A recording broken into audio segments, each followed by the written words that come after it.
In the annals of American crime, few names evoke as much fear and fascination as Ted Bundy, a name that has become synonymous with deception, brutality, and pure evil.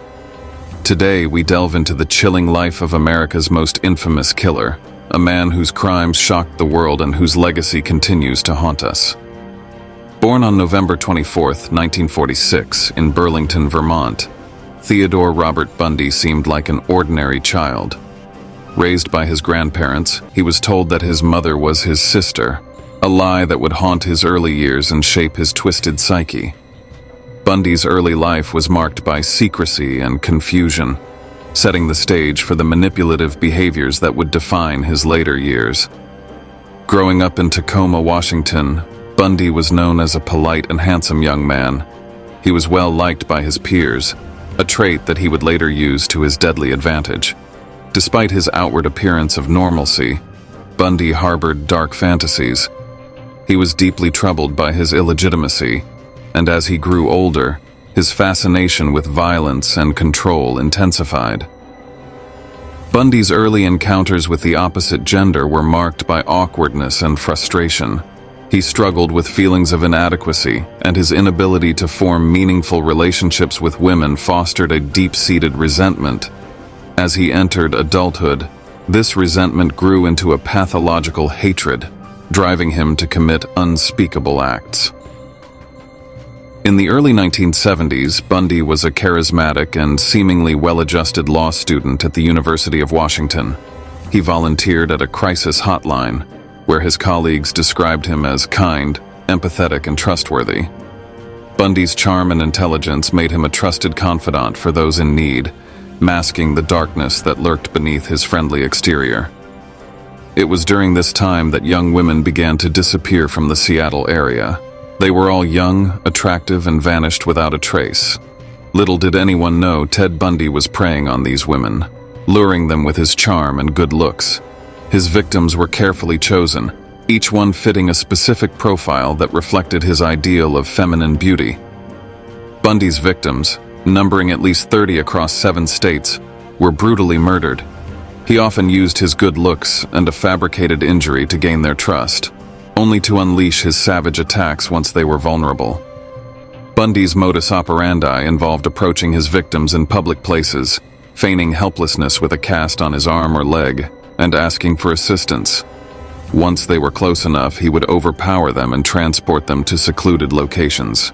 His weapon of choice for abduction: a Volkswagen Beetle, a vehicle that would become as infamous as Bundy himself. He meticulously planned his attacks, leaving little evidence behind and evading capture for years. The Beetle was outfitted with a passenger seat removed, making it easier for Bundy to hide his unconscious victims and drive them to remote areas where he would carry out his horrific crimes. Bundy's cunning and resourcefulness made him a master of evasion. Despite the growing number of missing persons reports, he managed to stay one step ahead of law enforcement. He frequently changed his appearance and used aliases, making it difficult for authorities to track him down. His ability to blend in and appear trustworthy allowed him to continue his killing spree undetected for years. In 1975, Bundy's reign of terror began to unravel. Arrested for the kidnapping of Carol Duranch, he faced his first trial. Despite his undeniable intelligence and legal knowledge, the evidence was mounting against him. Duranch's testimony was crucial in linking Bundy to her abduction. She bravely recounted how he had posed as a police officer, lured her into his car, and attempted to handcuff her before she managed to escape. But Bundy was not done yet. In a dramatic twist, he managed to escape custody twice. His first escape in 1977 involved jumping from a second-story courthouse window. He was on the run for 6 days before being recaptured. During this brief period of freedom, Bundy reveled in his ability to outsmart the authorities. He used the time to plan his next move, determined to evade capture once more. His second escape, a daring act of audacity, saw him climbing through a hole in the ceiling of his cell and walking out of the jail in Glenwood Springs, Colorado, unchallenged. This time, Bundy's freedom lasted much longer, allowing him to commit more unspeakable acts. He made his way to Florida, adopting a new identity and enrolling in law school at Florida State University under the name Chris Hagen. In January 1978, Bundy committed his most brutal attack at the Chi Omega sorority house at Florida State University. He savagely beat and murdered 2 young women and severely injured 2 others in a spree that lasted only 15 minutes. The attack was shockingly violent and left the community in a state of terror. Bundy's rampage continued with the abduction and murder of 12-year-old Kimberly Leach, further highlighting his capacity for cruelty. Bundy's luck finally ran out on February 15, 1978, when he was arrested while driving a stolen car. The evidence against him was overwhelming, and he was eventually convicted and sentenced to death for his horrific crimes. During his trial, Bundy's charm and intelligence were on full display. He acted as his own attorney, using his legal knowledge to challenge the prosecution and maintain his innocence. His trial was a media spectacle. Bundy, ever the narcissist, relished the attention, acting as his own attorney and turning the courtroom into a stage. Despite his best efforts to manipulate and charm the jury, his guilt was undeniable. The trial's coverage captivated the nation, and Bundy's notoriety grew as the details of his heinous crimes were laid bare.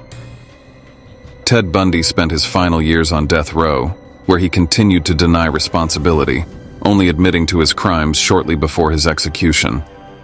On January 24, 1989, Bundy was executed in Florida's electric chair, bringing an end to one of the most terrifying chapters in American criminal history. His last moments were marked by a chilling calmness, as he finally confessed to some of the murders, providing closure to the families of his victims. Ted Bundy's legacy is one of horror and tragedy. His case forever changed the way we understand serial killers and their psychology. He was the embodiment of evil, hidden behind a mask of charm and normalcy. Bundy's crimes prompted significant changes in law enforcement practices, including the development of more sophisticated profiling techniques and greater collaboration between police departments across state lines. Though Bundy is gone, his story serves as a grim reminder of the darkness that can lurk behind even the most unsuspecting of faces. Remember to stay vigilant, for sometimes the true monsters are the ones we least expect. Bundy's life and crimes continue to fascinate and horrify us, a testament to the enduring impact of his brutal legacy. His story is a stark reminder of the capacity for evil that can exist within us, hidden behind the most charming of facades. Thank you for watching. Don't forget to subscribe for more true crime stories and let us know in the comments who you'd like us to cover next. Stay safe. The world can be a dangerous place, and sometimes the greatest threats come from those who seem the most harmless.